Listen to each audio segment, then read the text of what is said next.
I think the process of working on 24/7 was an easy one, and that was the biggest thing for us, that it was an easy process.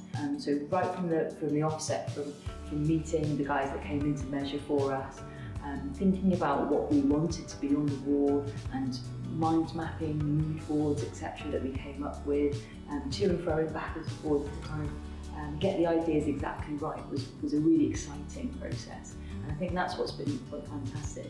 When we first decided that we needed some wall graphics or some wall art to kind of help our school motivate the students for learning, I think, and that's one thing that we really wanted to do. I could tell that already I was going to be able to have the kind of the conversations and the communication that we needed, and we wanted all the teachers to be involved as much as they could be in creating the final design, and we're really happy with what we've got as well. I think my favourite part of the design is the colours that we've got on the wall. I love the solar system design that we've got and how kind of interesting that is, but I also love the fact that we've got some scientists on our wall that are not just the kind of the ones that you would expect to be on there. For instance, one of our scientists, Sarah Gilbert, who's really been prolific in making sure that we had the vaccination for the pandemic, for instance.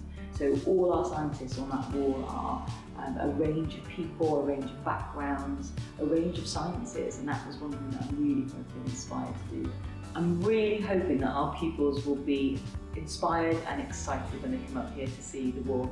I think they'll also be really shocked, and I think they will be really kind of astounded that we've put this time, effort and money into brightening their corridor and to inspire them to learn more and to be excited about science.